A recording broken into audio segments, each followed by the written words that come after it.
Ah, sir. Sama. Sama kita. Wow, mabait na naman po. Ayun nga. Ano nangyari? Hindi ko alam dito. Okay, sir.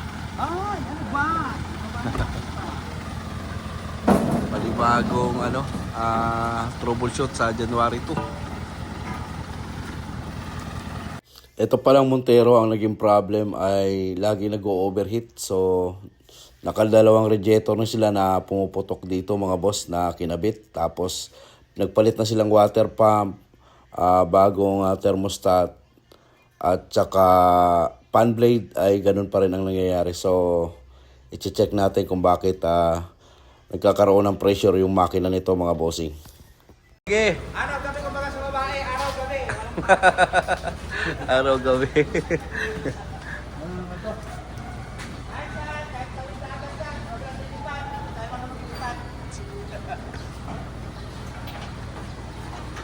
Ano na towing nyo? Okay kami ng under garage. Yung under charger, okay kami nun. Ganon? Oo. Under charger. Pag may papahilang under charger, kahit gabi, araw. May number kayo, boss? Bigyan namin sa inyo po sa kanong madami. Sige, sige. LPC. Ayan, ang towing nila. 24/7. Walang number dito, no? Wala nakalagay number. Oo, walang nakalagay number. Kaamo namin ang may number.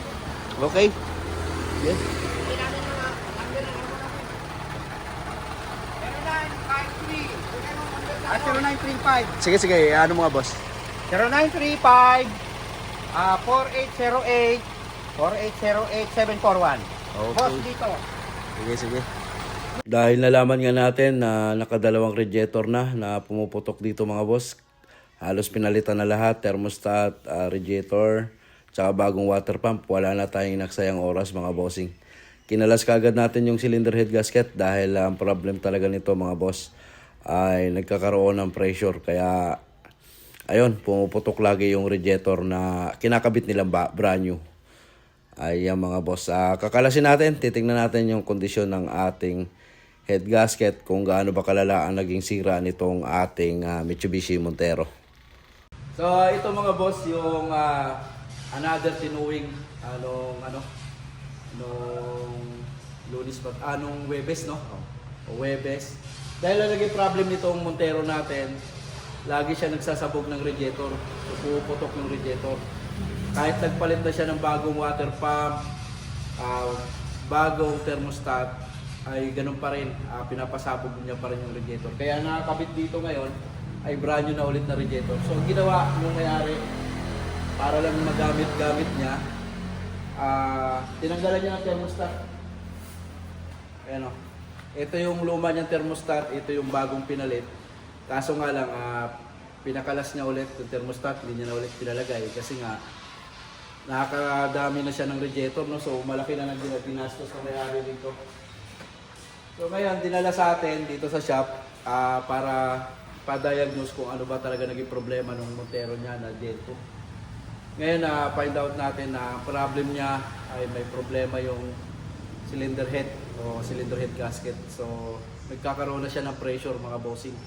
Pumapasok na yung compression niya sa daanan ng tubig. Kaya nagkakaroon ng pagsabog ng radiator. So ito pa,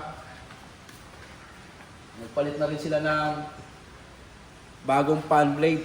Ayan o, bagong fan blade. Tapos ang ginawa ng mekaniko pa doon, pinatigas tong clutch pan. So hindi po recommend na sobrang tigas naman to. Or hindi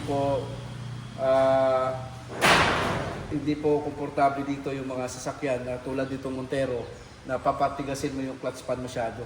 Kasi ang unang-una nagkakaroon po ng low power, mabigat sa makina, no? So ito, babawasan pa natin ng silicone oil ito. Sobrang tigas po. Parang halos pinix niya na yung kanyang clutch pan. So naging problem dito mga boss, itong head gasket niya. Ayan o. Itong cylinder head gasket niya, pumapasok yung hangin dito sa mga daanan ng tubig. Kaya nagkakaroon siya ng pressure o pagsabog doon sa kanyang radiator. Yun. Ngayon nga, kinalas na namin cylinder head. So, bingkong yung cylinder head, pina-replace natin sa machine shop. Tapos, ito pa mga bossing. Dito sa block naman, meron din siyang bingkong mga boss.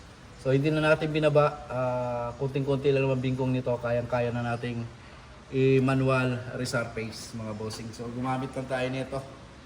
No? Kailangan lang pag nag-repace kayo ng mga ganito mga boss, kailangan lang maingat kasi once na pumasok yung mga durog na metal na kinayod nyo sa pag-repace nito, magkakaproblema rin yung piston ring natin, madadamage, magkakaroon ng gas-gas yung liner. Tapos yung mga daanan ng langis, kailangan takpan po ng mabuti, no? Pag nag-replace kayo ng ganyan na hindi binababa yung makina. So ito madalas naman natin gawin to, yung mga ganitong problema. Update ko kayo kung masosolve natin ang naging problema ng Montero J2. Right mga bossing? Champ. Ito na yung cylinder head natin mga boss ng Montero. Ayan. Yung ginawa natin, pina-resurface na rin natin tong head. Ayan.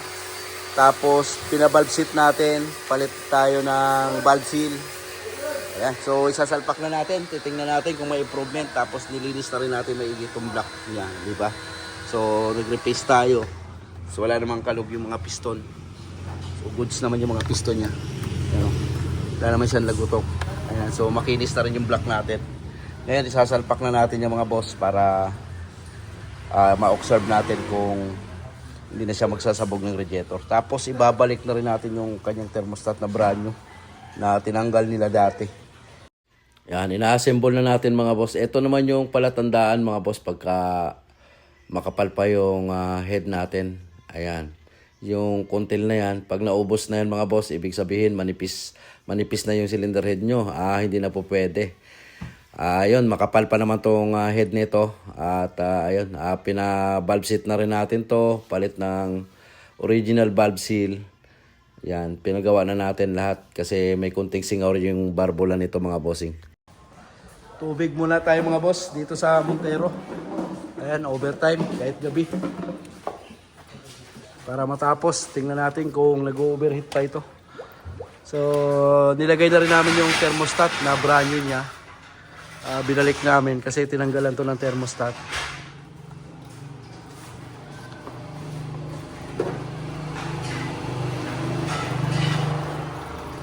Tubig muna, papalitan lang namin to ng coolant pagka okay na. Andar kaya wo? Ayan, Saragoa eh. Ha? Saragoa.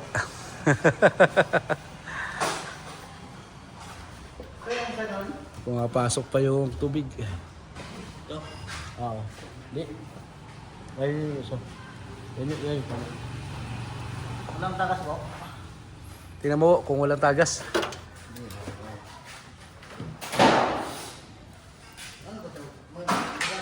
Okay, fire. Okay.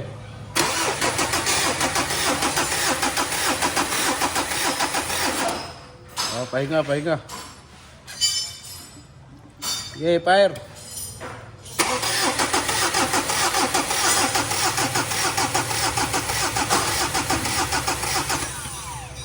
Pahinga.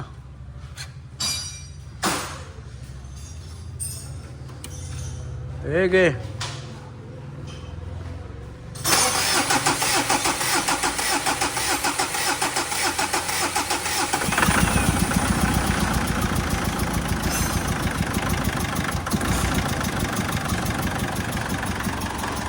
Wala tagas kayo.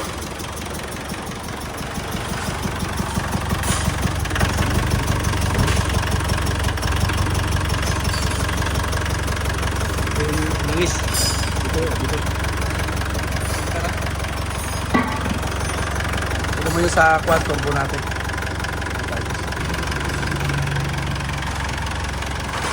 Painitin natin. Mapasok pa yung tubig, no?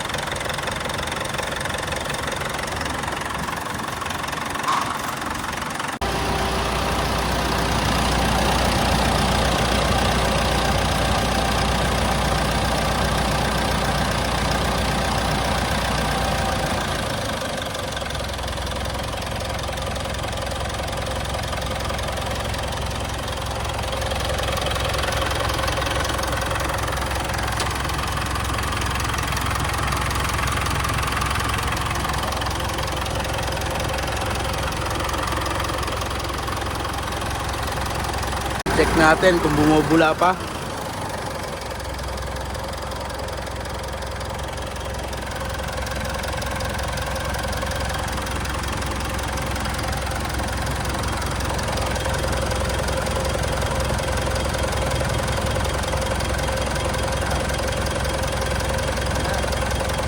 Sige.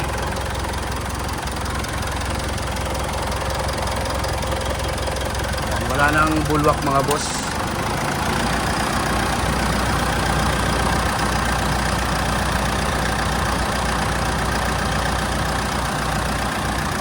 Yes. Protest na lang tayo bukas nito. Medyo ginabi tayo at i-overtime natin itong kanyang Montero na laging nagsasabog ng radiator, no? Dalawang radiator na siya, pangatlo na to mga bossing. So kaya nag-decide tayo na palitan natin ng head gasket. Tapos nakita nga natin bigong yung cylinder head. So pina-resurface natin sa machine shop. Tapos nilinis din natin yung kanyang engine block. Yan, top overhaul lang ang ginawa natin dito mga boss.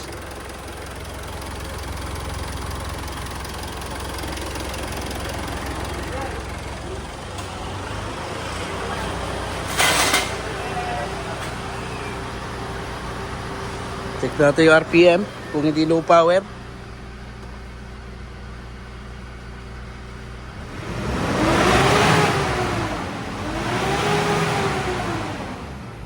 Alright. Ganda. Ayos. Walang check engine.